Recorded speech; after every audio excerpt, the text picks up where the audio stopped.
Nama kelompok: Desi Adriana, Kalistasina Nuno Praira, Cornelia Mawarni, Lucky, Naiki Angelina Sianturi, Yonas Clara. 7 konflik yang sering terjadi di tempat kerja. 1. Konflik karena gaya kepemimpinan. Setiap orang memiliki gaya kepemimpinan yang berbeda-beda. Secara faktual dapat dikatakan bahwa tidak ada rumus atau cara yang pasti untuk memimpin. Di tempat kerja, mungkin kita akan menemukan beberapa pemimpin yang memiliki karisma tinggi dan tegas.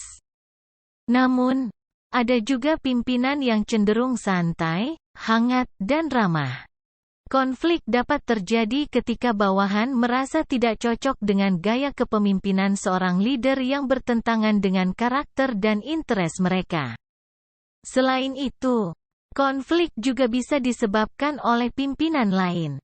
Contohnya, pimpinan A melempar kritikan pada pimpinan B karena tidak menggunakan cara yang sama dengannya. 2. Konflik saat mengerjakan proyek. Konflik di tempat kerja seperti ini biasanya terjadi jika 2 orang karyawan atau lebih bertemu dalam suatu tugas pengerjaan proyek. Setiap anggota yang terlibat perlu aktif melakukan koordinasi satu sama lain.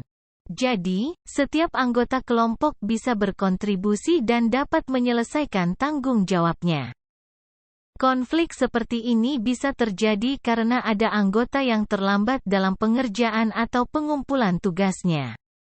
Kemungkinan lainnya, anggota itu tidak melakukan koordinasi tugas dengan baik. 3. Konflik karena ada rekan kerja yang dipromosikan. Mendapatkan promosi jabatan di tempat kerja adalah hal yang dinanti-nantikan oleh karyawan. Namun, posisi yang tersedia untuk promosi jabatan sangat terbatas jumlahnya. Apabila ada salah satu anggota tim yang mendapatkan promosi jabatan, beberapa orang di antara kita mungkin akan merasa iri dan tidak terima. Konflik akan dimulai apabila ada pihak yang mulai bergosip atau mengekspresikan rasa iri serta dendamnya dengan cara lain. 4. Konflik karena adanya pertentangan ide. Konflik ini merupakan salah satu masalah yang baik karena menunjukkan sisi produktif dari sebuah organisasi. Selain itu, pertentangan ide bisa berpotensi untuk menjadi ruang lahirnya ide yang lebih baik.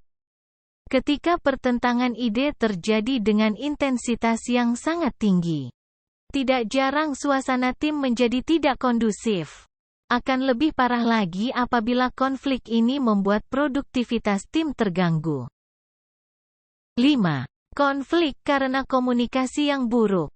Konflik di tempat kerja yang selanjutnya yakni adanya komunikasi yang terjadi antar tiap karyawan buruk. Seperti diketahui bahwa hubungan antara diri sendiri dan orang lain tidak bisa dipisahkan dengan yang namanya komunikasi. Apabila komunikasi yang terjadi tidak maksimal atau bahkan cenderung buruk, maka bisa terjadinya kesalahpahaman yang berujung konflik di tempat kerja. 6. Konflik karena adanya sebuah tekanan. Di tempat kerja, tidak jarang karyawan mendapatkan kritik yang bisa memicu adanya konflik di tempat kerja. Hal ini dikarenakan setiap orang memiliki tekanan atau suatu hal yang dapat menjadi trigger dirinya bereaksi terhadap situasi tertentu. Terlebih dalam hal tersebut disertai dengan kata-kata yang membangkitkan emosi, misalnya pada saat karyawan dikritik sebagai seorang karyawan yang malas. 7. Konflik karena pekerjaan yang di luar ekspektasi. Konflik ini sering terjadi pada karyawan yang baru melamar kerja dan belum mempunyai banyak pengalaman di dunia kerja. Konflik di tempat kerja memang bisa menimpa siapa saja. Salah satu penyebabnya yakni pekerjaan yang tidak sesuai ekspektasi saat karyawan melamar. Contohnya, pada proses rekrutmen karyawan ditempatkan di bagian penjualan, namun di tahap akhir justru karyawan ditempatkan di bagian spreadsheet setiap harinya.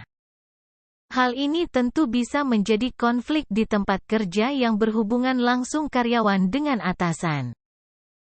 Thank you.